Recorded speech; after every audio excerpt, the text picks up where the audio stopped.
biasa yang kita kaji adalah Sirrul Asrar, yakni satu kitab yang disusun oleh Syekh Abdul Qadir Al-Jailani. Namun pada saat ini sedikit ada penguatan dari kitab Miftahus Sudur, yang mana Miftahus Sudur itu salah satu maroji atau makhad dari penyusunan kitab tersebut, diambil dari Sirrul Asrar, yang mana ini cuplikannya diperkuat di dalam dauhnya Syekh Ahmad Shahibul Wafa Tajul Arifin. Maka saya sengaja membawakan materi ini dari kitab Miftahus Sudur. Baik Bapak hadirin jamaah sekalian, kita awali kajian ini dengan membuka hadis dari Kangjeng Nabi Muhammad sallallahu alaihi wasallam. Bagaimana ungkapan Kangjeng Nabi?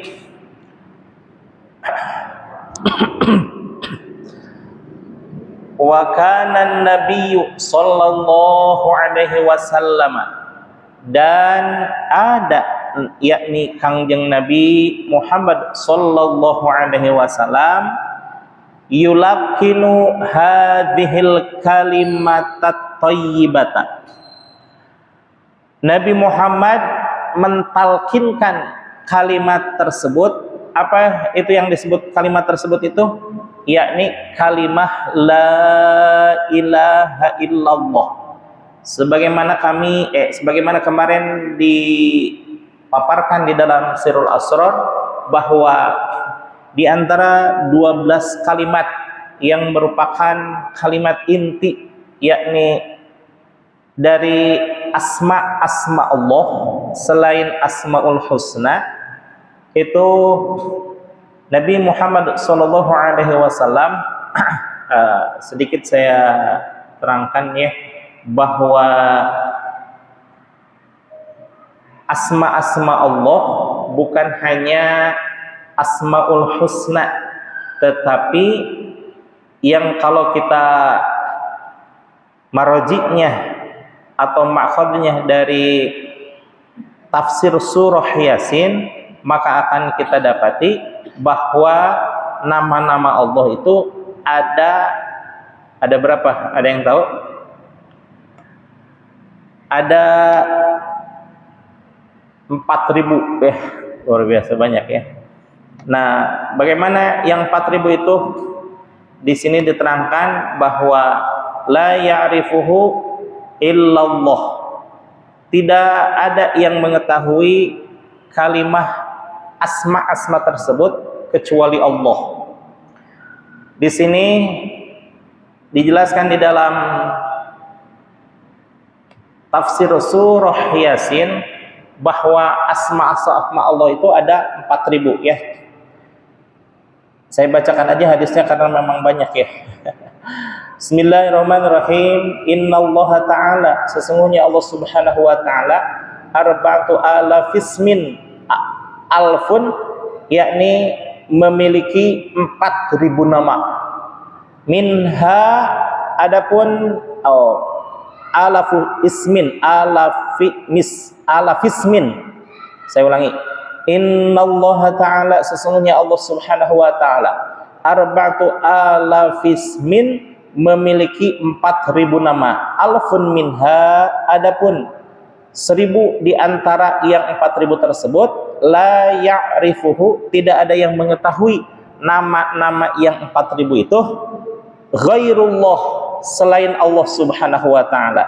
Walfun minha, dan 1.000 di antara yang 4.000 tersebut, la ya'rifuhu ghairul malaikah, tidak ada yang mengetahui selain malaikat. Kalau selain daripada malaikat bisa mengetahui, kira-kira Allah mengetahui tidak? Mengetahui ya, karena apapun yang diketahui oleh makhluknya, Allah maha mengetahui. Maka tidak ada satu huruf pun yang diketahui oleh para malaikat selain Allah pun mengetahuinya. Kemudian wa alfun minha, dan 1000 di antaranya yang 4000 tersebut fil lauhil mahfuz, terdapat di dalam lauhul mahfuz. Apa itu lauhul mahfuz? Papan yang dijaga oleh Allah Subhanahu wa taala, yang tidak ada mengetahuinya kecuali sesuatu yang berada di alam malakut. Apa itu? Siapa aja yang berada di alam malaikat? Sudah pasti ya, Allah, para malaikat, dan nabi yang Allah izinkan. Siapa yang nabi diizinkan? Sudah pasti nabi yang diizinkan adalah Nabi Muhammad sallallahu alaihi wasallam. Sebab tidak ada yang Allah jaga kecuali untuk Nabi Muhammad sallallahu alaihi wasallam. Demikian pula pintu surga. Pintu surga di dalam Mukhtarul Ahadits dikatakan bahwa hadis yang pertama itu di dalam Mukhtarul Ahadits, bahwa malaikat datang, Nabi Muhammad sallallahu alaihi wasallam datang, kemudian ada suatu malaikat, seorang malaikat yang menjaga pintu itu. Kemudian Nabi Muhammad bertanya, "Man anta?" Kata Nabi kepada malaikat tersebut. "Ana," kata malaikat, "adalah malaikat yang ditugaskan oleh Allah Subhanahu wa taala dari dulu sampai sekarang menjaga pintu ini." "Untuk apa engkau jaga?" kata Nabi Muhammad. "Untuk mencegah satu orang pun masuk selain Nabi Muhammad sallallahu alaihi wasallam." "Ya malaikat," kata Nabi Muhammad, "tahukah engkau siapa aku ini?" "Tidak," katanya, karena memang malaikat tersebut tidak dikasih tahu siapa yang akan datang, karena beliau yang satu-satunya tugas malaikat tersebut adalah hanya menjaga pintu. Jadi dari mulai dijaga sampai wallahu alam nanti kapan yaumul qiyamah, bahkan kapan yaumul ba'ats dibangkitkan, itu malaikat begini aja jaganya. Tidak pegel, tidak merasa ngantuk, tidak merasa lapar dan sebagainya. Karena memang tidak dibekali perangkat oleh Allah seperti itu. Hanya semata-mata taat kepada Allah. Bahkan Nabi Muhammad SAW tidak diberitahu seperti apa rupanya, bagaimana suaranya. Ternyata subhanallah, ketika malaikat diberitahu bahwa itu adalah malaikat Nabi Muhammad SAW, serta-merta Nabi Muhammad diberikan penghormatan yang luar biasa dan dipersilahkan masuk. Luar biasa ya, karena memang nggak pegang HP itu malaikat itu, jadi nggak tahu.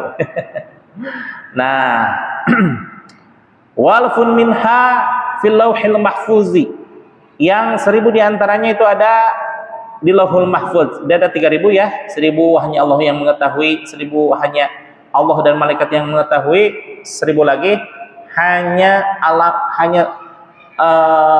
para penghuni alam malakut yang ada di langit yang Allah kehendaki.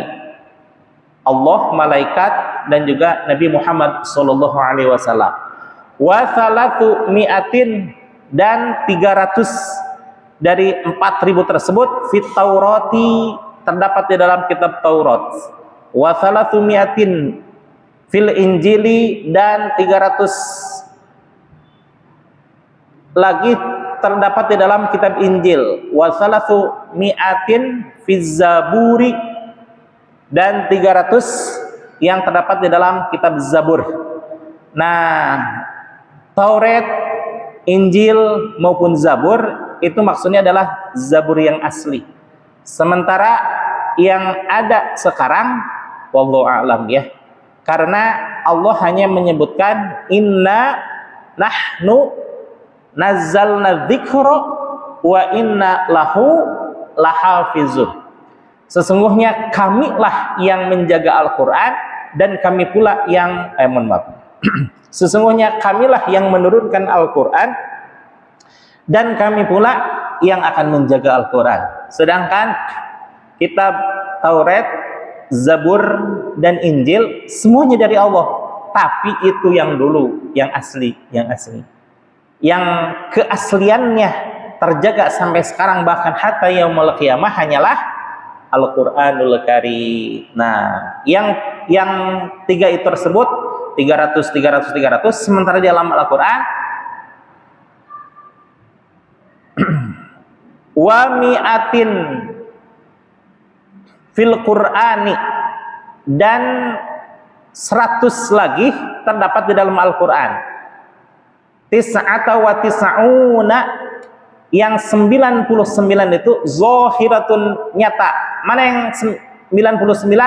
Yaitulah dia Asmaul Husna, yang dikabarkan salah satunya menurut riwayat Imam At-Tirmidzi bahwa innallaha ta'ala tis'ata wa tis'ina isman, bahwa Allah Subhanahu wa taala memiliki 99 nama. Man ahsaha, siapa yang menghitung atau menghafal itu dalam artian takhallaqu bi akhlaqil asmail husna, berakhlak sesuai dengan akhlaknya Asmaul Husna, nama-nama Allah yang terdapat di dalam Asmaul Husna, nama-nama yang sangat baik. Zahiratun, 99 itu nampak, jelas, nyata, yaitu Asmaul Husna. Wa wahidatun minha, dan satu dari 100 tersebut mahfiyun, itu tersembunyi. Kenapa yang satu tersembunyi, yang 9 itu 90 nampak? Nah, itu sudah keinginan Allah saja. Kita mah hanya mengikuti keinginan Allah kan ya. Nah, Allah ingin dunia ini hancur nanti, ya hancurlah. Kemudian Allah ingin memasukkan kaum muslimin wal musliman ke surga, ya masuk aja ke surga. Ya, kita mah hanya menjalankan skenario Allah. Alhamdulillahnya lagi bahwa kekalnya surga tidak melebihi kekalnya Allah. Kenapa? Karena surga diciptakan oleh Allah, neraka pun diciptakan oleh Allah, manusia pun diciptakan oleh Allah. Berarti ya sama ya, kalau dari sisi kemakhlukan kita dengan neraka maupun dengan surga sama-sama makhluk Allah. Kenapa hanya harus berharap kepada makhluk Allah, tidak langsung kepada Allah? Nah, inilah yang menjadi PR perubahan mindset kita ya. Selamanya kita hanya berharap kepada Allah Subhanahu wa taala, tidak sama sekali kepada makhluk. Makhluk mah hanya sebatas kendaraan untuk mencapai tujuan. Tujuannya apa? Ridho dan rahmat Allah. Mana kendaraannya? Ya, bolehlah surga, ibadah kita kepada Allah. Walaupun ibadah itu sendiri tidak bisa memasukkan kita ke dalam surga. Kenapa? Karena ibadah memang sudah ketentuan Allah. Alal mukallafina, yang dibebankan kepada setiap mukallafin, artinya kaum muslimin wal muslimat yang sudah dibebani untuk menjalankan syariat. Nah, orang yang beribadah saja belum tentu masuk surga, apalagi yang tidak, gitu ya. Kenapa? Kalau begitu mah belum tentu masuk surga, atau ngapain ibadah? Pertanyaannya jangan begitu. Belum tentu masuk surga, ngapain tidak beribadah? Begitu harusnya pertanyaan ya. Maka ibadah mah ibadah saja, tanpa memikirkan surga, tanpa memikirkan neraka. Yang dipikirkan, yang dituju adalah hanya rahmat dan ridho Allah. Walaupun katakanlah ibadah saya hanya beberapa detik saja, tapi kalau Allah ridho, tidak ada alasan untuk tidak dimasukkan ke dalam surga. Tapi walaupun setiap saat, setiap tempat, di mana saja dan kapan saja, dalam bagaimanapun keadaannya, kita selalu beribadah kepada Allah. Tapi mohon maaf, misal, Masya Allah, maaf.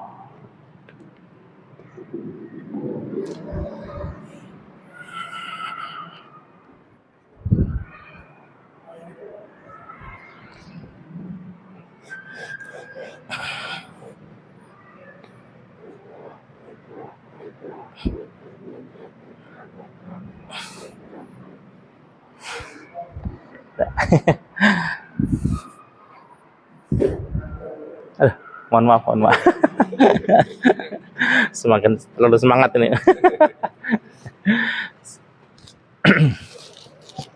Udah cukup ya. Nanti juga insya Allah kering. Ya. Aduh, makasih tadi ya. Maaf ini.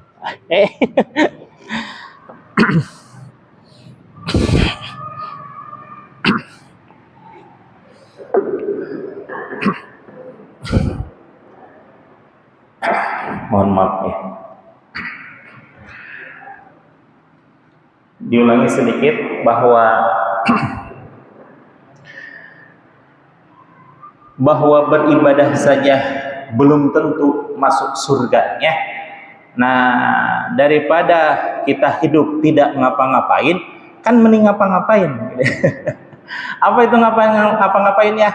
Ya beribadah kepada Allah tanpa memikirkan surga, tanpa memikirkan neraka, hanya rahmat dan ridho Allah. Insya Allah, walaupun sedetik dua detik kita beribadah, tapi Allah ridho, Allah memberikan rahmat kepada kita, kasih sayang, maka insya Allah masuk surga tanpa ada sedikit pun keraguan, insya Allah. Minha, adapun wawahidatun minha, adapun yang satunya dari 100 tersebut yang terdapat dalam Al-Quran, makhfiyun, itu tersembunyi. Wahwa, adapun yang tersembunyi tersebut, al-ismul a'zam, itulah ismul a'zam. La ya'rifuhu illal anbiya wal mursalun. Tidak ada yang mengetahuinya kecuali para nabi dan para rasul. Subhanallah. Kalau nabi dan rasul mengetahui, berarti ada kemungkinan diketahui oleh manusia biasa tidak? Diketahui ya, karena yang namanya para rasul yang jumlahnya 313, yang utamanya ada 25, terutama Nabi Muhammad SAW, apapun yang disampaikan kepada para rasul, mereka wajib menyampaikannya kepada kita, sehingga ada manusia-manusia yang Allah berikan rahmat, Allah berikan kasih sayang, sehingga apa yang disampaikan oleh rasul itu sampai juga kepada beliau-beliau. Salah satunya siapa diantaranya? Itulah guru mursyid, ya. Kalau guru mursyid mengetahui, mungkin nggak orang yang belajar kepada guru mursyid mengetahuinya? Sangat memungkinkan, karena apapun yang disampaikan oleh rasul itu sebagiannya diketahui oleh para mursyid. Dan apapun yang disampaikan oleh guru mursyid, maka sebagiannya diketahui, bahkan diamalkan oleh murid-muridnya, ya. Alhamdulillah, yang kebetulan saya sedang belajar, yang dimaksud dengan ismul a'zam, yang dimaksud adalah ismul dzat. Apa itu ismul dzat? Lafaz Allah tapi tidak diucapkan. Tidak diucapkan. Kalau yang 99, Ar-Rahmanur Rahim, Al-Malikul Qudus, dan seterusnya, itu kan diucapkan. Orang nampak, mendengarkan, dan juga melafazkan. Tapi ismul a'zam, ismul dzat, yang ditanamkan oleh guru mursyid ke dalam qalbu. Lalu bagaimana mengamalkannya? Mengamalkannya hanya dengan gerak kolbu itu sendiri, yaitu kolbunya tetap melanggengkan ucapan-ucapan lafaz Allah, Allah, Allah, Allah, Allah, Allah, Allah, dan seterusnya, tapi mulut tidak sampai berucap. Bagaimana caranya? Ghammid ainaika wa alsaq lisanak. Ghammid ainaika, pejamkan matamu, awal sok lisanak, lipat lidahmu, kemudian tempelkan dagu ke dada, dan arahkan pandangan ke dalam latifatul qalbi, karena disitulah latifatul qalbi guru mursyid menanamkannya. Lafaz Allah berbeda dengan lafaz la ilaha illallah, karena lafaz la ilaha illallah itu, la ilaha illallah itu 7 latifah ditanamkan oleh guru mursyid, sedangkan lafaz ismu dzat hanya 1 latifah, yakni latifatul qalbi. Jadi yang dimaksud dengan ismul a'zam, yang dimaksudkan di sini adalah ismu dzat. Kok kenapa berani-berani menyebutkan ismu dzat? Nah, memang itu sebagian ilmu lah ya. Ilmu itu untuk disampaikan, ilmu itu untuk diamalkan. Adapun orang-orang yang mau mengamalkannya, itu mah terserah Allah gitu ya. Yang penting ilmu sudah tersampaikan.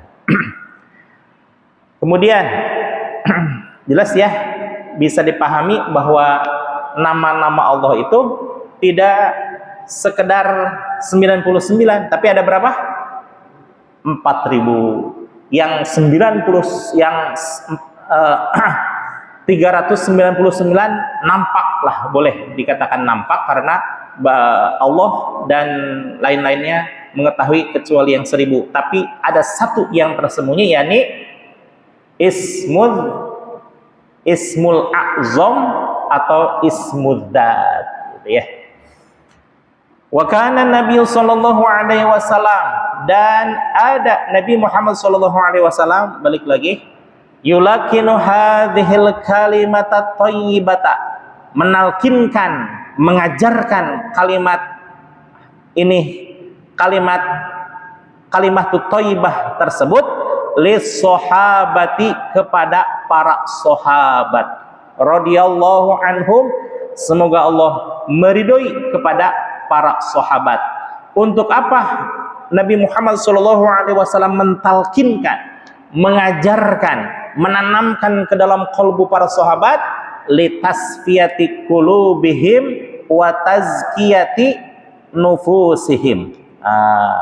Pertama, maksud dan tujuan Nabi Muhammad SAW mentalkinkan kalimah zikir ini, kalimah jahar kepada Sayyidina Ali, dan kalimah ismud dzat atau zikir khafi kepada sahabat Abu Bakar. Maka sahabat Ali terkenal kegagahannya, bahkan Sayyidina Ali mendapatkan gelar Asadullah, singa Allah di padang pasir.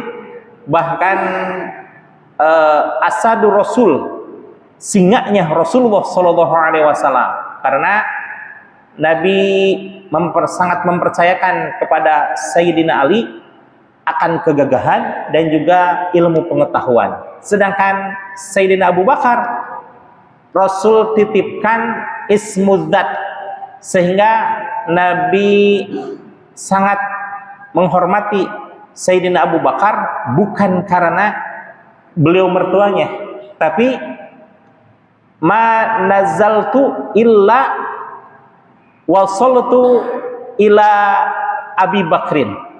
Apapun yang aku terima dari Allah Subhanahu wa taala, tidaklah aku limpahkan kepada kepada Sayyidina Abu Bakar. Dalam artian apa? Ada sahabat-sahabat lain yang tidak Rasul ajarkan, tapi kepada Sayyidina Abu Bakar semua yang Allah ajarkan itu dikucurkan pula kepada Sayyidina Abu Bakar. Maka Sayyidina Abu Bakar mendapatkan satu kehormatan yang sangat luar biasa secara rohaniah oleh Rasulullah SAW, karena beliau menyatakan bahwa ma faddalakum Abi Bakrin, tidaklah sahabat Abu Bakar mengungguli engkau semuanya, wahai para sahabat. Laisa bikasrati sholatin, bukan karena beliau banyak sholatnya, tidak. Sholatnya mah di atas rata-rata, tapi bukan itu yang membuat sahabat Abu Bakar unggul. Wala bikasrati saumin, dan juga bukan karena beliau banyak saumnya, walaupun saumnya pasti di atas rata-rata, karena betapa mengaguminya sahabat Abu Bakar kepada Rasulullah Shallallahu Alaihi Wasallam. Tapi bukan itu yang membuat Rasulullah kagum kepada Sayyidina Abu Bakar. Bal bisyai'in, tetapi ada satu perkara yang membuat Rasulullah Shallallahu Alaihi Wasallam betapa kagum dan hormat kepada beliau. Apa itu? Waqara fi qalbihi, ada yang menetap di dalam kolbunya Sayyidina Abu Bakar. Apa itu? Ismudzat, lafaz Allah, sehingga tidak ada yang paling dicintai oleh Sayyidina Abu Bakar kecuali Allah dan Rasulnya. Subhanallah, ya. Bal waqara fi syai'in fi qalbihi, tetapi ada satu yang menetap di kalbunya, itulah Ismul A'zam yang diasbabkan oleh, ditalkinkan oleh Nabi Muhammad sallallahu alaihi wasallam. Pertama, litasfiyati qulubihim, untuk melembutkan hatinya. Terbukti bahwa Sayyidina Abu Bakar itu paling lembut hatinya, paling halus jiwanya, paling tinggi ibadahnya. Selain Rasulullah Shallallahu Alaihi Wasallam, tidak ada yang sanggup melebihi ibadahnya Sayyidina Abu Bakar alaihi salam, Abu Bakar radhiyallahu anhu. Ya, maka Rasulullah Shallallahu Alaihi Wasallam betapa sangat menghormati menghormati Sayyidina Abu Bakar. Wa tazkiyati nufusihim, dan untuk membersihkan jiwanya. Subhanallah, Bapak hadirin jamaah sekalian, bahwa tidak ada yang bisa membersihkan jiwa, tidak ada yang bisa melembutkan hati kecuali dengan zikir. Katanya bisa aja dengan ilmu psikologi hati menjadi lembut, melihat orang lain hati menjadi terenyuh, hati menjadi mampu merasakan apa yang dirasakan oleh orang lain. Iya, kalau seandainya paham betul dengan ilmu psikologi, dan ilmu psikologi itu tidak sampai ke dalam kolbu, sampainya ke mana? Sampainya hanya ke hati, sampainya ke otak, karena itu adalah wacana tentang pemikiran dan pengalaman seseorang. Tapi kalau zikir, subhanallah, bukan lagi ilmu yang menyampaikan, bukan lagi manusia yang menyampaikan, bukan lagi ulama, bahkan bukan Nabi Muhammad yang menyampaikan, tapi siapa? Zikir itu langsung dibalas oleh Allah Subhanahu wa taala. Seperti halnya puasa, as-saumu li, kata Allah di dalam hadis qudsi, saum itu adalah untukku, kata Allah, wa ana ajzi bih, dan sungguh akulah yang akan membalas kepada orang yang mampu melaksanakan saum. Sama dengan zikir pun, bahwa orang yang berzikir itu sama dengan orang yang mengingat Allah. Maka kalau mengingat Allah, jelas Allah sendiri yang akan membalasnya. Subhanallah, ya. Dan ini nih yang paling utama ya. Tadi litasfiyati qulubihim, yang kedua litazkiyati nufusihim, membersihkan kolbu dan juga melunakkan jiwa kita. Nah, yang paling utama dengan adanya talqin zikir tersebut adalah wa isolihim, dan menyambungkan, menghubungkan mereka ila hadratil ilahiyah, kepada hadirat Allah Subhanahu wa taala. Masya Allah, tidak ada keterangan yang melebihi zikir untuk masalah hubungan dengan Allah Subhanahu wa taala. Apakah dengan ilmu pengetahuan? Tidak akan sampai. Ilmu itu hanya sebatas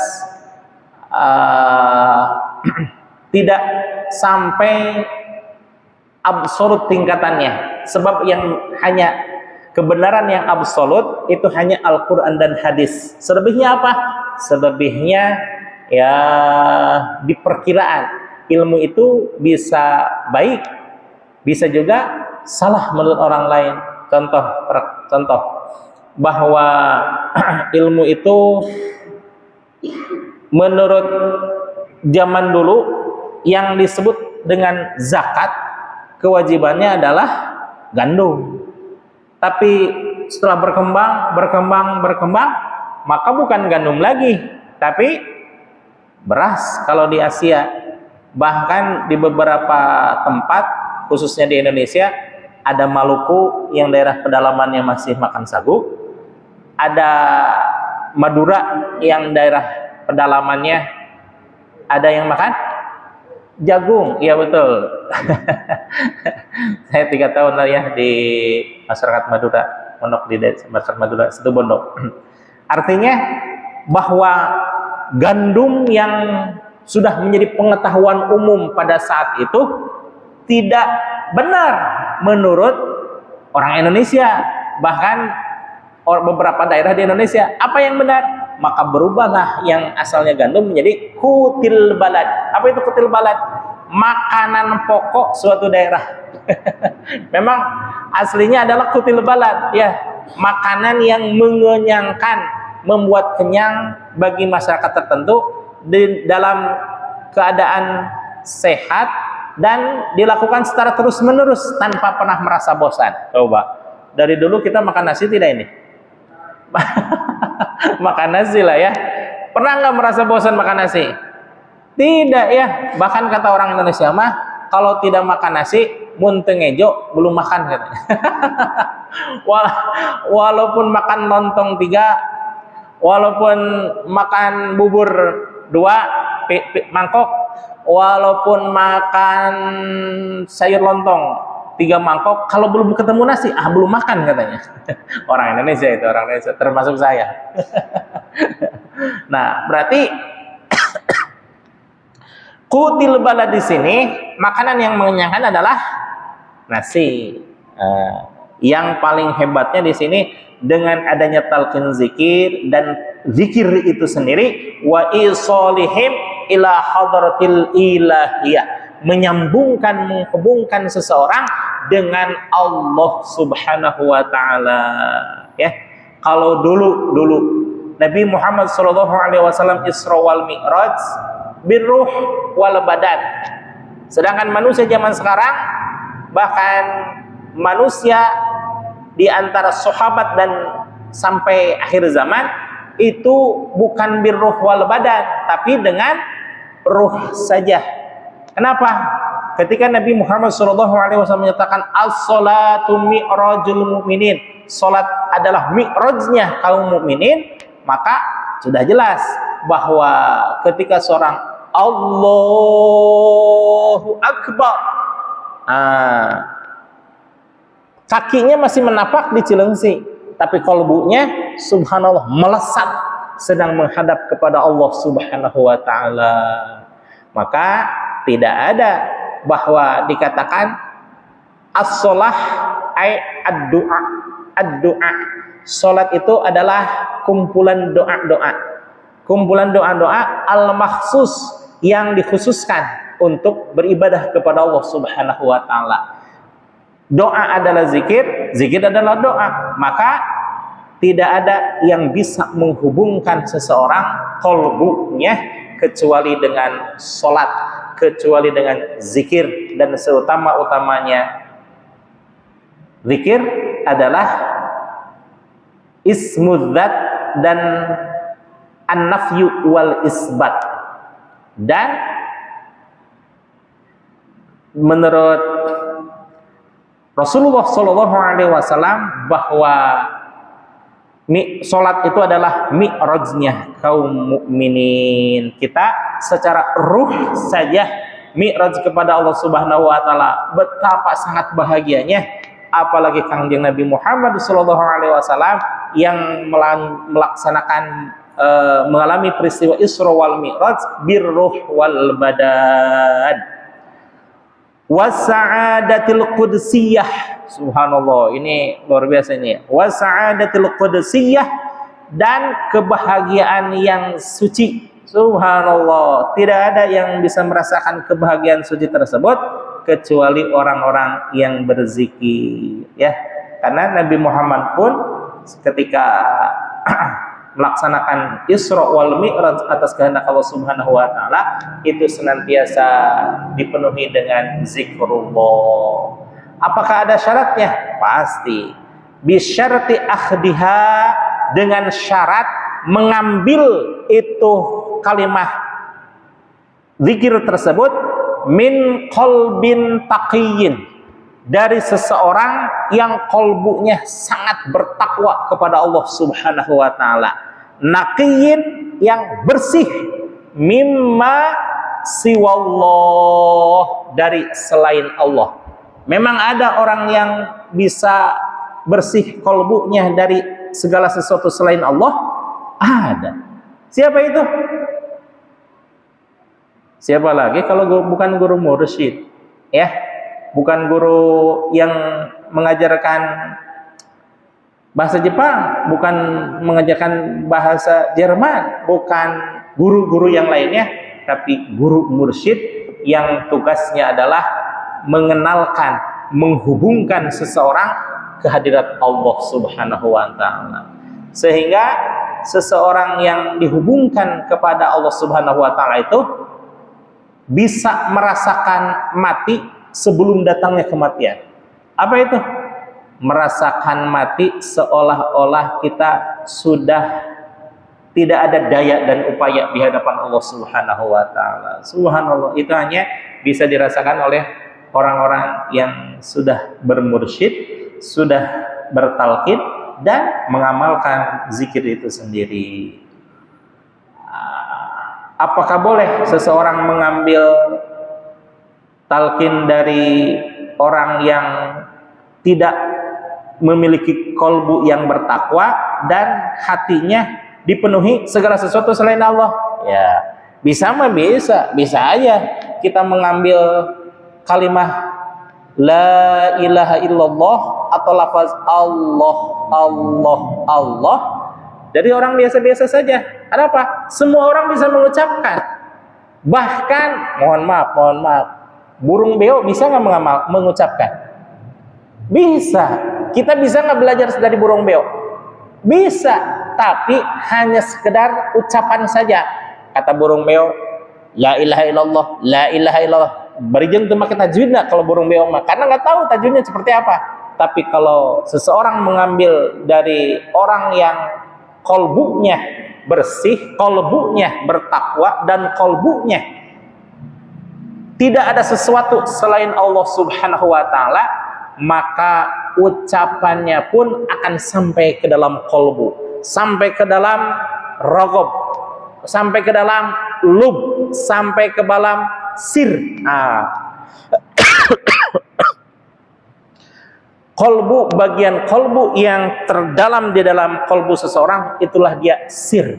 Sir itu yang, ya disitulah tempat Allah untuk menurunkan hidayah kepada seseorang, gitu ya. Alhamdulillah, saya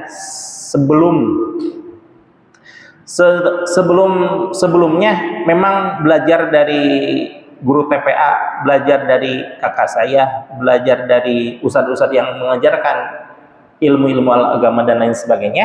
Tapi semenjak usia 12 tahun saya mengambil talqin dari seorang syekh yang sangat bertakwa dan naqiyin, sangat bersih kolbunya dari segala sesuatu selain Allah. La bikulli kalimatin, tidak semua kalimat yusma'u didengar, min afwahil ammah dari mulutnya orang-orang yang umum. Mulutnya orang-orang yang umum itu apa? Mulutnya teman, mulutnya orang yang mohon maaf ya, misalkan saya gitu, saya mungkin lagi